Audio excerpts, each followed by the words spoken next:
ಇಲ್ಲಿ ನಾನು ಸ್ವೀಟ್ ಪೊಟೊಟೊಯಿಂದ ನಾನು ಹೋಳಿಗೆ ಮಾಡ್ಕೊಳ್ತಾ ಇದ್ದೀನಿ. ತುಂಬಾ ರುಚಿಯಾಗಿರುತ್ತೆ ಮತ್ತು ಅಷ್ಟೇ ಹೆಲ್ತಿಗೂ ಒಳ್ಳೆಯದಲ್ವ. ಹಾಗಾಗಿ ಇದನ್ನು ಬಾಯ್ಲ್ ಮಾಡೋಕ್ಕೆ ಇಟ್ಕೊಂಡಿದ್ದೀನಿ.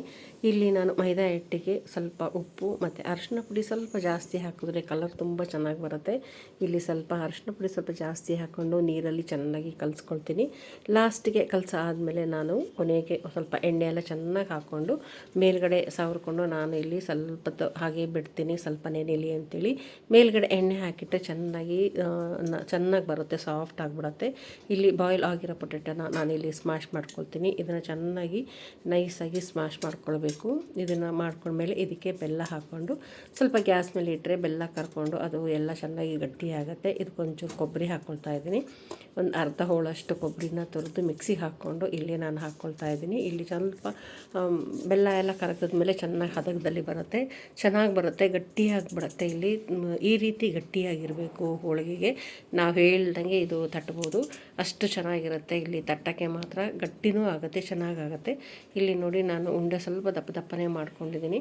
ಇಲ್ಲಿ ಈ ಕಲಸಿರೋ ಈ ಮೈದಾ ಹಿಟ್ಟು ಚೆನ್ನಾಗಿ ಸಾಫ್ಟಾಗಿ ಬಂದಿದೆ.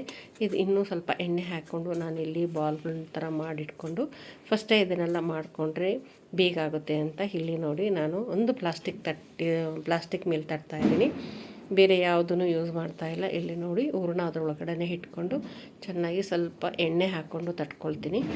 ಈಗ ನೋಡಿ ಈಸಿಯಾಗಿ ಬರುತ್ತೆ ತಟ್ಟೋದಕ್ಕೆ. ಹೂರಣ ಸರಿ ಇದ್ದರೆ ನಮಗೆ ಸರಿ ಬರುತ್ತೆ ಹೋಳಿಗೆ ತಟ್ಟೋದಕ್ಕೆ, ಈಸಿಯಾಗಿರುತ್ತೆ.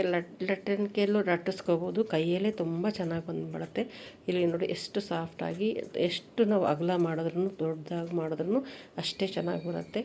ಇಲ್ಲಿ ಈ ರೀತಿ ಹೂರಣ ಒಳಗಡೆ ಇಟ್ಕೊಂಡು ರೆಡಿ ಮಾಡಿಕೊಂಡ್ರೆ ಬೇಗ ಆಗಿಬಿಡುತ್ತೆ. ಸ್ಪೆಷಲ್ ನಾವು ಅದನ್ನು ಹೂರಣ ಮತ್ತು ಕಲಸಿಟ್ಬಿಟ್ರೆ ಹೋಳಿಗೆ ತುಂಬಾ ಬೇಗ ಆಗಿಬಿಡುತ್ತೆ. ಇಲ್ಲೊಂದು ಎಣ್ಣೆ ಬಟ್ಟೆನ ಸವರ್ಕೊಂಡು ನೋಡಿ ಎಷ್ಟು ಕ್ಲೀನಾಗಿ ಬರುತ್ತೆ.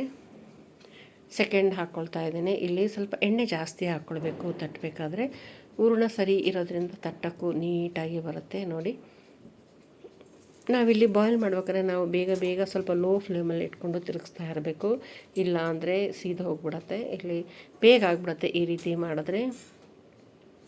ನೋಡಿ ಆಯ್ತು. ಇಲ್ಲಿ ಈ ರೀತಿ ಬಿಸಿ ಮಾಡಿ ಕೊಟ್ಟರೆ ಬೇಗ ಎಷ್ಟು ಚೆನ್ನಾಗಿ, ತುಂಬ ಚೆನ್ನಾಗಿ ಬರುತ್ತೆ, ಟೇಸ್ಟಾಗಿರುತ್ತೆ. ಇಲ್ಲಿ ನಾವು ಹಾಲು ಮತ್ತು ತುಪ್ಪ ಹಾಕ್ಕೊಂಡು ತೊಗೊಳ್ತಾ ಇದ್ದೀವಿ. ಇಲ್ಲಿ ನೋಡಿ ಇದನ್ನು ನಾನು ಮಾಡ್ಕೊಳ್ತಾ ಇದ್ದೀನಿ. ತಟ್ಟಕ್ಕಂತೂ ತುಂಬಾ ಈಸಿಯಾಗಿರುತ್ತೆ. ಬೇಳೆ ಹೋಳಿಗೆಗಿಂತ ಇದು ರುಚಿಯಾಗಿರುತ್ತೆ, ಸಾಫ್ಟಾಗೂ ಬರುತ್ತೆ, ಬೇಗನೂ ಆಗುತ್ತೆ. ಇದು ಈ ರೀತಿ ಮಾಡಿದ್ರೆ ತುಂಬಾ ಈಸಿಯಾಗಿರುತ್ತೆ ಸ್ವೀಟ್ ಪೊಟೊಟೊಯಲ್ಲಿ. ಇವತ್ತಿನ ಈ ರೆಸಿಪಿ ಹೇಗಿದೆ ಅಂತ ಕಮೆಂಟ್ ಮಾಡಿ ಹೇಳಿ. Thanks for watching. ಸಬ್ಸ್ಕ್ರೈಬ್ ಮಾಡೋದನ್ನು ಮರಿಬೇಡಿ.